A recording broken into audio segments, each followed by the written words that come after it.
over 70% of the population are youth in South Sudan. Oh. Their voices need to be heard.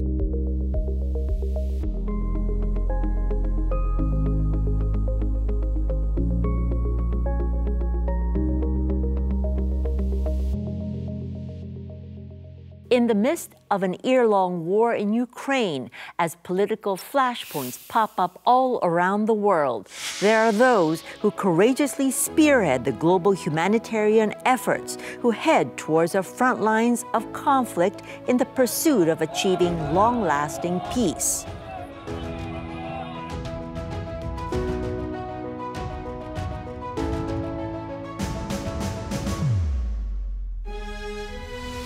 The Globalists will be focusing on such actors, global leaders who are at the forefront of peace-building efforts. Today, we start with Catherine Shin, a political affairs officer at the United Nations who for many years has been in the most difficult conflict zones around the world.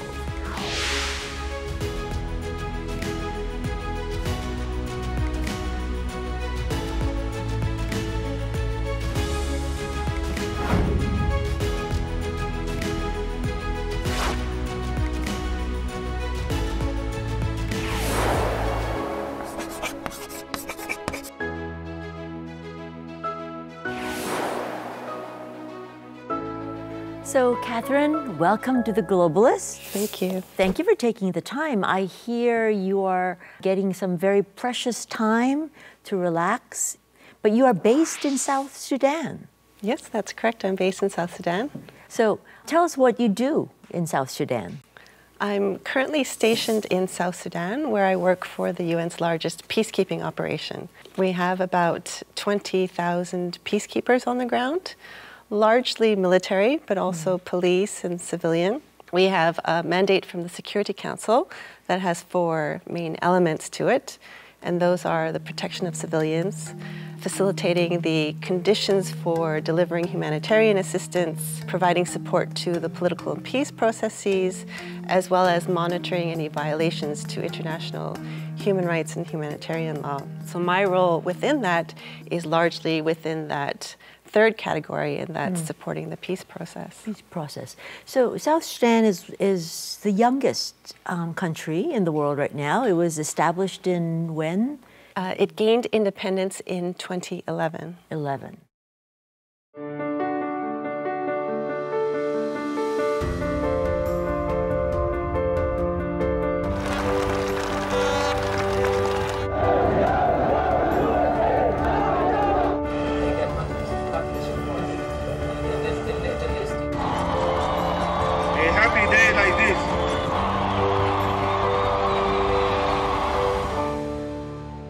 So it is in the very early stages of its nation-building process. So what does your role in that entail? Could you take us through a little bit about what your day-to-day or what your projects are? Sure. I think what's important to understand is, South Sudan is the youngest country in the world, but very quickly into its independence, it fell into crisis. There was a civil war in 2013 and 2016, and we have now a peace agreement in place since 2018. So a large part of our role in the Political Affairs Division, which I help manage, is the need to follow, monitor, understand what's happening in the peace process because of all those dynamics. In the day-to-day, you're meeting government officials, you're meeting women, youth, civil society, because you want to understand what's happening in order to, if and when necessary, provide advice or recommendations on UN action or points for advocacy. And in the case of South Sudan, we have a support role. So in that way, our contribution is providing that kind of platform and safe space, because I always think that in a peace process, where are the solutions going to come from? They're going to come from those who know their country best. They're going to come from the national actors, not from us as external. So I think providing that kind of convening space is a contributing factor for peace. So the situation becomes more complex because it's not an argument in a room, but the situation becomes a lot more difficult. have you gone through situations where, you know, difference of opinions have been really hard to balance and to harmonize? I remember when we were in Yemen in 2011, and it's maybe the opposite of what you're saying, because I certainly didn't think at the beginning of that trip that we could see a tangible movement towards a peaceful settlement. Capital was divided into 3 armed zones. You had a secessionist movement in the south. You know, it used to be divided between North and South Yemen. So I didn't think that we could see a peaceful settlement. And I remember being in the room when we went to see the president, and I was pleasantly surprised when there was an obvious opening in that conversation that we then built upon, and so on and so forth. So that volatility or that unpredictability is there, and you find those moments and you build on them, and therefore you saw peace, the settlement take place. But it's not always the case, and it could easily go the opposite way. Yeah. I mean, it does seem very difficult because you know, you obviously have to listen to all the different stakeholders and all the different positions. You know, when I also read about your past and everywhere you were, Yemen, South Sudan, Cambodia, they were some dangerous places. I mean, did you feel unsafe? I mean, were you ever really in danger in any of these areas? I don't think about it in that way. Certainly in this kind of role, or over, you know, a couple of decades, you will be in positions where your physical safety is compromised to a certain degree, whether it's landmines or intimidation and so forth. But I think what you focus on and what my mindset is not about that, it's more about what is it that we have to do and how do you go about doing that. And I think I have that mindset because of an early experience I had working for the UN Refugee Agency that kind of set that in mind, despite whatever security situation that you're facing. A young experience, I guess, that gave you confidence at a young age that what you do was having impact. Yeah, absolutely. It was a wonderful experience to be part of something, managing a crisis where you could see the UN adding value and making a difference in people's lives, and then your own role within that, being able to make decisions and judgments that also, you know, led toward the same of someone or a group's physical security and so forth. It was a great experience. Yeah, but obviously it's not an easy task. You talked about the success you faced almost surprisingly in Yemen. So it's not an easy task, not an easy mission to accomplish. Do you feel at any time sort of like, okay, enough is enough? You know, I don't want to fight anymore. Do you sometimes question whether you and the UN has impact?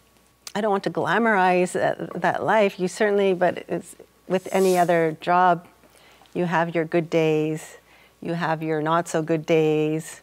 You have your, I'm in the back of an ambulance, what am I doing here days, most certainly. But I don't think I've ever reached that point where you want to pack up and go. I think if I had that mindset, I would have left a long time ago. You know, it's not easy sometimes. You know, you're alone. I mentioned the ambulance. I've had COVID and typhoid and malaria and the things and I hear most of them have been this year, like in the past year. Yeah, that was this year. Oh my goodness. And some things that don't even have names to them. So, you know, it's not an easy life, certainly in that aspect, but definitely the rewards are there. Otherwise, we wouldn't keep going. Okay, what are the rewards? I mean, what motivates you? I mean, when you're in the back of that ambulance and you're thinking, what am I doing here? What motivates you to, when you get better, okay, I'm going to pack up and head out there again? I think more often than not, you find yourself in situations when you're talking to an incredible parliamentarian, or some of the people you meet. I met a young girl in Cambodia who was of Palestinian origin, but who went to Cambodian school, essentially. And she just happened to be in the office because she was accompanying her mother. And she spoke to me in perfect English. Oh. And I said to her, "How do you know English?" And she said, "From watching cartoons, duh." And she spoke like this, but that's just one example. But oftentimes you find yourself in situations thinking, what a privilege it is to be experiencing the world like this. You're part of this kind of global human experience and being able to contribute to a country's peace or development process. And that is tremendously compelling. That is tremendously fulfilling. And, you know, when you ask me that question, what happens is I have flashes of people's faces that come across in my head. And so that makes me you know, sleep well at night, or, you know, find value. It's interesting when you talk about that I can see in your mind the flashes of faces, and you're smiling. They obviously give you joy, those faces that you're thinking about. Would one of those faces be, you know, the South girls? South girls. Now, what is music? I mean, that music is addictive. I've seen the video, I've heard the video. I'm not going to sing it. But I could. I mean, it is addictive, but you play the electric guitar.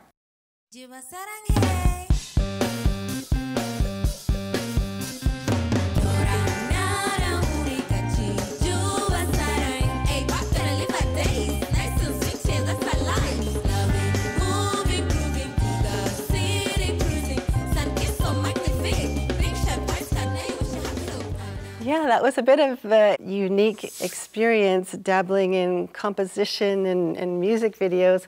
You know, you're constantly thinking about work, and I just was thinking over 70% of the population are youth. In South Sudan? In South Sudan. Oh.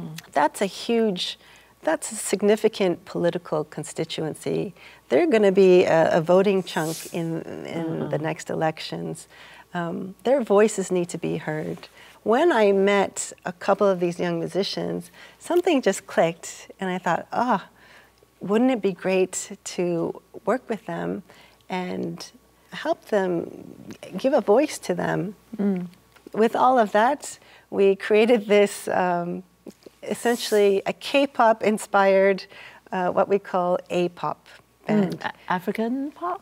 African pop, called the South Girls. The spirit of it is an homage to youth and everything that should be around being young and free. But the second song you see, called Half Shadows, is more the story of conflict, displacement, struggles, but also presented in a way where it shows their strength and the power of family in getting through these, you know, absolutely difficult circumstances. So it's a hobby, it's nothing official, but in my small way, I'm hoping to make a difference in young persons' lives in South Sudan.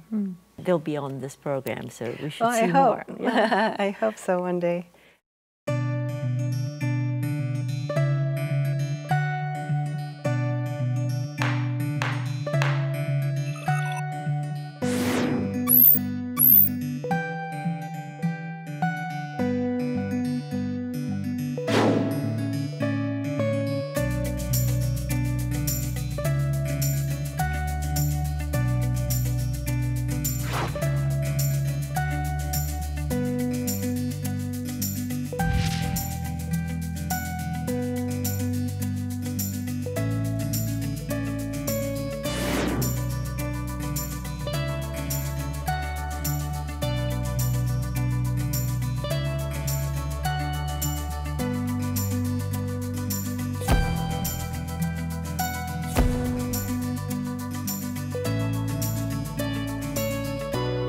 So the question that comes to mind is, you're a Korean Canadian.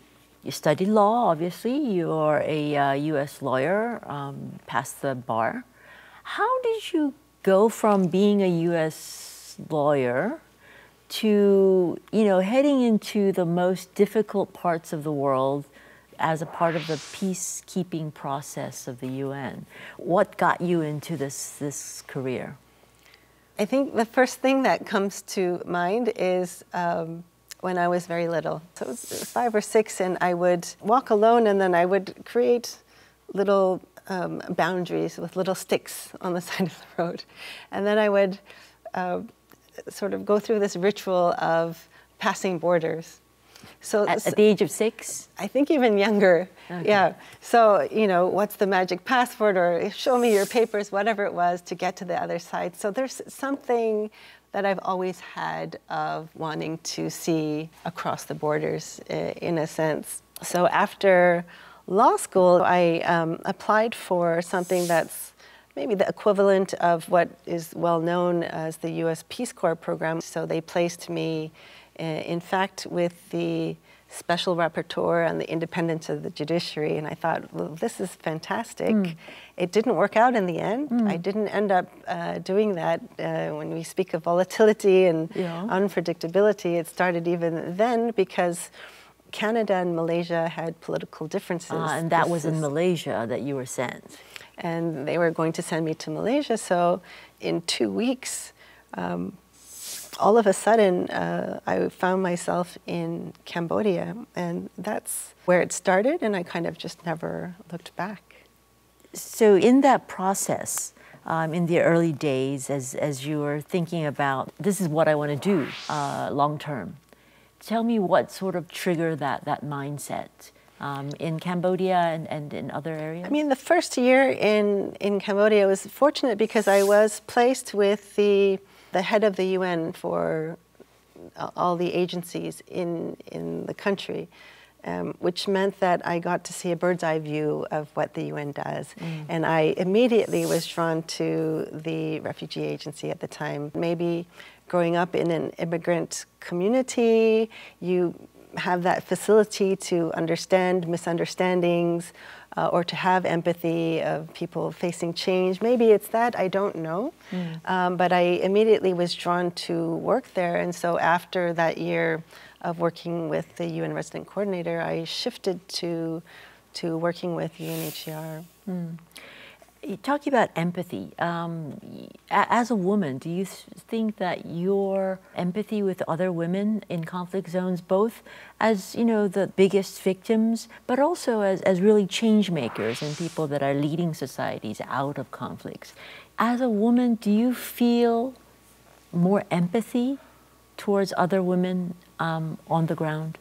You see in conflict, it's oftentimes the women who are bearing the brunt of all the devastation, including sexual and gender-based violence. You see that, but you also see, as you said, that women are often the leading change agents.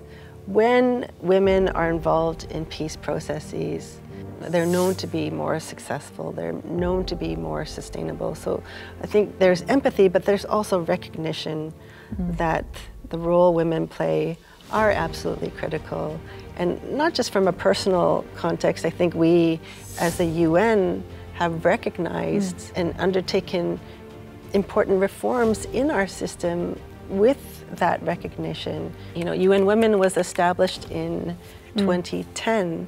And that brought together all the parts of the UN that are working on women's empowerment and gender equality, because we recognize that women are key drivers to development, to peace and security. Is there an example of a leader, female leader, that you would say sort of exemplifies that change agent that is possible in Africa or any areas of conflict? Yeah, I can give you a couple of examples. One is a well-known one. It's Lima Bowie. She's the Nobel Prize winner, but she mobilized women in Liberia to sit in around the area where they were negotiating the peace agreement, and there was, lengthy delays and so forth. And their mobilization brought enough attention to the issue and bore pressure on the process to then lead to an agreement. I think in South Sudan, most recently, now she's been removed, but oftentimes in the quota systems and so forth, you have women who become Minister of Gender or Minister of Youth. But in South Sudan, we had a woman take one of the quote-unquote main ministries. She oversaw the defense ministry. So you saw her as a female taking certain decisions and shaping policy that, for example, addressed the conflict-related sexual violence, the need for military justice systems strengthened, and so on and so forth. So you do see that in the experience of working with women in these contexts. So how many years have you been out on the field? Almost 20 years. Almost 20 years. Yeah. At this point in your career, what would you like people to understand about conflict regions, about the process of peacekeeping that you have been a part of in various parts of the world? What is a message that a normal viewer, someone on the street, would be able to take away from your experience? I think as much as I'm sitting here before you as a UN staff member, I would hope that anyone in your audience has a takeaway that the UN is also relevant for them. It's relevant for you, it's relevant for us, because more and more challenges that we will face will need collective action, because these problems, they're not bound by any borders. The war in Ukraine has had significant consequences for the rest of the world. Global food prices have gone up 20%. Same with spike in commodity prices. So this has affected resource base, the ability of our humanitarian partners, for example, to deliver much needed aid for the malnourished children across the world, but also in South Sudan. And the climate change crisis, this is an existential threat for all of us. So I think just understanding that kind of interconnectivity and the necessary action of a collective will, I think, is important. After 20 years of working in the front lines of international peace and security, do you feel the prospects of peace today are better than the prospects for peace 20 years ago? Being in this line of work, you are exposed to extremities of what human beings are capable of. The utter horror of things that you wish that people wouldn't or couldn't be capable of, all the way to the kind of resilience that people have in overcoming these kinds of tremendous circumstances.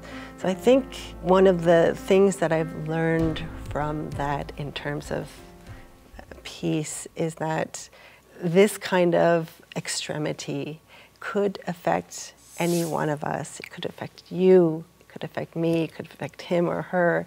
Any one of us can very quickly fall into that spectrum depending on the circumstances. It helped me to realize, or I hope it pushes others to realize, that we have push points every day throughout the day where we can find spaces to contribute. It could be as benign as not throwing out a negative comment on social media under this kind of false sanctity of anonymity, for example. So I think we all have daily choices that we can make that can contribute to a more peaceful environment. And that can frame the steps that are needed to make one step forward and another step forward and another step forward, so that we're heading toward that direction of greater peace versus greater conflict. I agree. Thank you very much for being here, and we appreciate all that you do out on the front lines of various countries around the world. And I hope you keep safe and be successful in your mission. Thank you so much. And with that, this is it for me for this week. Next week, we'll be back with another globalist who is putting Korea on the map. Son Ji-ae, out.